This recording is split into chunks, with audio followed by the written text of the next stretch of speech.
നമസ്കാരം. അടിയള symbol sailing commentary ആരംഭിക്കുന്നു.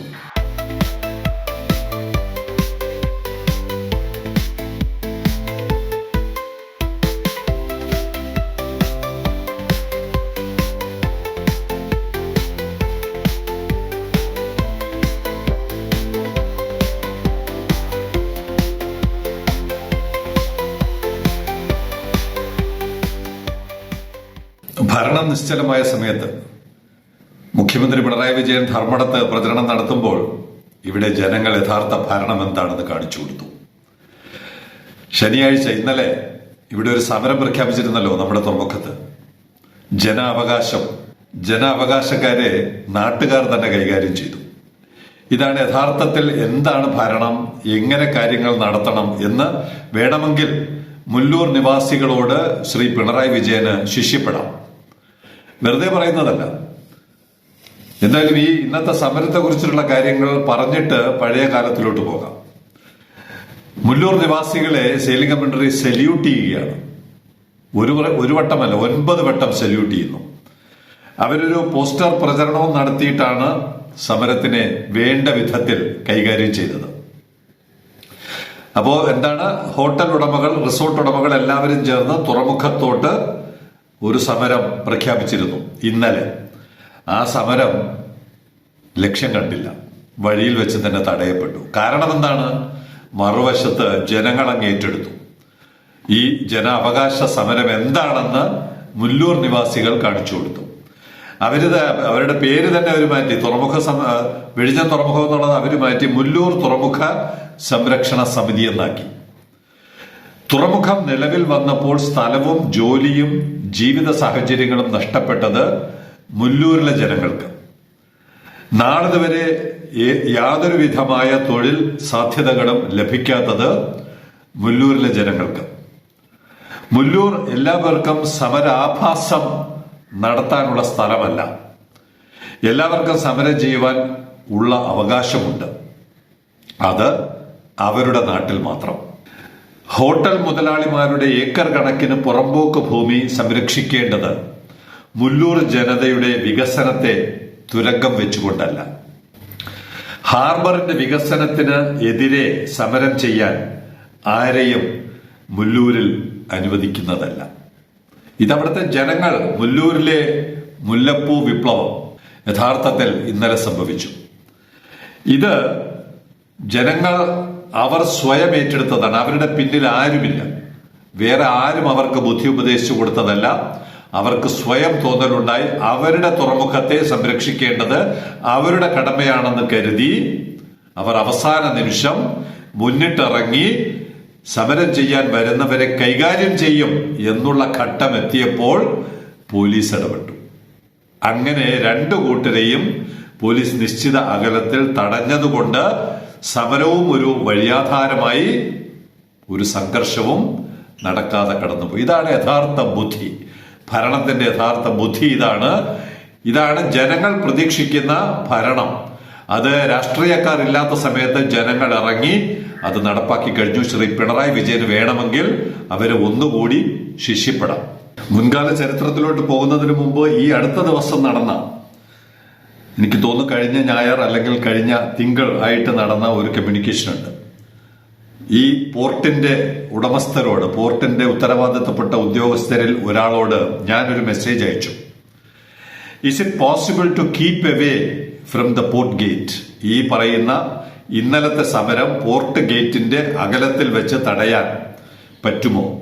Otherwise it will be another precedence. അല്ലെങ്കിൽ ഒരു കീഴ്വഴക്കം സൃഷ്ടിക്കലാണ്. ഇനി തുടർന്നുള്ള നാളുകളിൽ എല്ലാവർക്കും സമരം ചെയ്യാനുള്ള വലിയ തോന്നലുണ്ടാകും ഇത്തരം സമരങ്ങൾ ഇനിയും അനുവദിച്ചാൽ. എനിക്കൊരു മറുപടിയും വന്നില്ല. 1-2 ദിവസം ഞാൻ അതിനെ കാത്തിരുന്ന ഒരു മറുപടിയും കിട്ടാത്തതുകൊണ്ട് കഴിഞ്ഞ മൺഡേ ഞാൻ വീണ്ടും അദ്ദേഹത്തിന് മെസ്സേജ് അയച്ചു. I alerted well in advance CMO, chief minister's office, to keep away from the port premises. ഞാൻ പഴയ ചരിത്രമാണ്, 2022 കാര്യമാണ് അദ്ദേഹത്തിന് അയച്ചു കൊടുത്തത്. I alerted well in advance CMO to keep away from the port premises which they neglected. സമരക്കാര് പോർട്ടിലോട്ട് announce ചെയ്ത് 2022 അനൗൺസ് ചെയ്ത സമരത്തെയും അവിടെ നിന്ന് മാറ്റി വേറെ ഏതെങ്കിലും സ്ഥലത്തോട്ട് വിടണം, അല്ലെങ്കിൽ ഇതുപോലെ നേരത്തെ തടയണം എന്ന് ഞാൻ ആവശ്യപ്പെട്ടിട്ട് അവരത് which they neglected. Later it cost around 200 crore loss plus more damages to the port's image as anti people project. പിന്നെ നടന്ന 140 ദിവസത്തെ സമരം കൊണ്ട് എന്താണ്?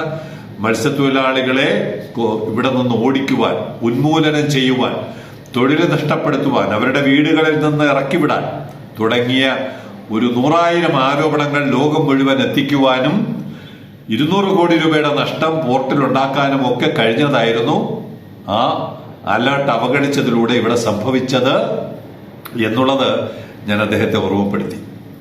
അപ്പൊ അദ്ദേഹം എനിക്ക് അതിന് മറുപടി തന്നു. Now elections are around the corner. Politicians of all colors will not take any stand against the local people. So we can't predict anything. അതുകൊണ്ട് ഇന്നലത്തെ 4-ാം തീയതിയിലെ സമരത്തെക്കുറിച്ച് നമുക്കൊന്നും പറയാൻ പറ്റില്ല. രാഷ്ട്രീയക്കാരെല്ലാം, പല നിറത്തിലുള്ള രാഷ്ട്രീയക്കാർ അവരുടെ താവളങ്ങളിൽ പോയിരിക്കുകയാണ്. എന്ത് സംഭവിക്കുമെന്ന് എനിക്ക് പറയാൻ പറ്റില്ല എന്നായിരുന്നു പോർട്ട് വകുപ്പിൽ നിന്ന് എനിക്ക് കിട്ടിയ മറുപടി. ഇനി പഴയ കഥയിലോട്ട് വരാം.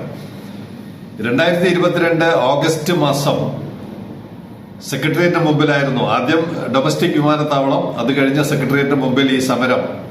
അന്നത്തെ സമരം മുന്നോട്ട് പോകുമ്പോൾ ഞാൻ മുഖ്യമന്ത്രിയുടെ ഓഫീസിൽ, എൻ്റെ ഒരു സുഹൃത്താണ്, വളരെ അടുത്ത സുഹൃത്താണ്, അത്തരം സൗഹൃദം ഉപയോഗപ്പെടുത്തിക്കൊണ്ട് തന്നെ മുഖ്യമന്ത്രിയുടെ ഓഫീസിലെ പ്രധാനപ്പെട്ട ഒരു ഉദ്യോഗസ്ഥനെ ഞാൻ അറിയിച്ചു.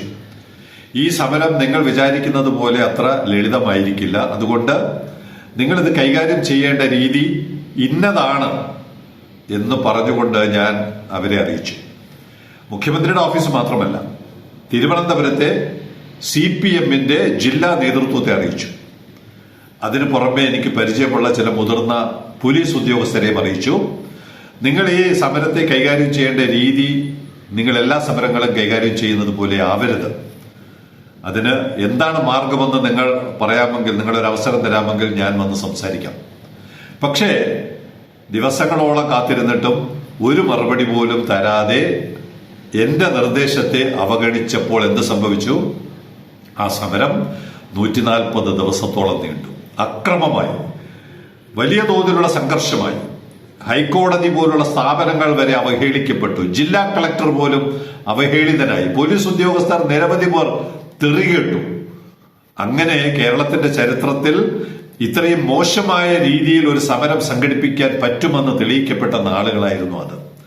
നേരെ മറിച്ച് ശ്രീ പിണറായി വിജയൻ ഇന്ന് നാട്ടുകാർ എതിർത്തതുപോലെ ഒരു എതിർപ്പിലൂടെ, അല്ലെങ്കിൽ പോലീസിനെ ഉപയോഗപ്പെടുത്തി അന്ന് ആ സമരത്തെ ആ വെന്യൂവിൽ സമരം ചെയ്യണം, സമരം ചെയ്യേണ്ടവർക്കൊക്കെ സമരം ചെയ്യാം, നമ്മൾ അതിനൊന്നും എതിരല്ല. പക്ഷെ ആ പെർട്ടിക്കുലർ വെന്യൂവിൽ കടക്കാതെ വേറൊരു സ്ഥലം അവർക്ക് കാണിച്ചു കൊടുത്തിരുന്നെങ്കിൽ, ഇതിന്റെ ഉദാഹരണം ഞങ്ങളുടെ തന്നെ അനുഭവം. വിമാക്ക് നടത്തിയ സമരങ്ങൾക്ക് പലപ്പോഴും ഇത്തരം നമ്മൾ ഉദ്ദേശിക്കുന്ന സ്ഥലങ്ങൾ അനുവദിക്കാറില്ല.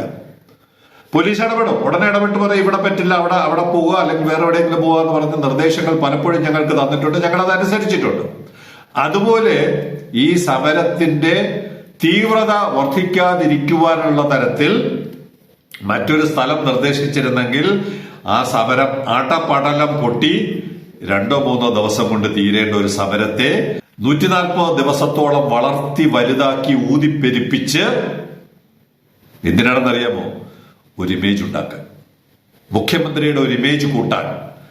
ഒരു സമരത്തെ ഞങ്ങൾ വേണ്ട വിധത്തിൽ കൈകാര്യം ചെയ്ത് ഞങ്ങൾ പല ആളുകളും ഇപ്പോഴും പറയാറുണ്ട്, പിണറായി വിജയൻ എന്ന് പറയുന്ന ഒരു മുഖ്യമന്ത്രിയുടെ മിടുക്കാണ് ഒരു വെടിവയ്പ് ഒഴിവാക്കി ആ സമരം അവസാനിപ്പിച്ചത്.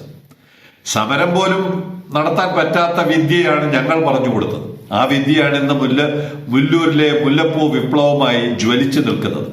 യഥാർത്ഥത്തിൽ ഭരണം എന്താണെന്നും എങ്ങനെയാണ് ഒരു വിഷയത്തെ മുള്ളുകൊണ്ട് എടുക്കേണ്ടത് തൂമ്പ പരുവത്തിൽ വളർത്തിയെടുക്കുന്നത് എങ്ങനെയാണെന്നും ഈ 2 ഉദാഹരണങ്ങളിലൂടെ നമുക്ക് ബോധ്യമാവുകയാണ്.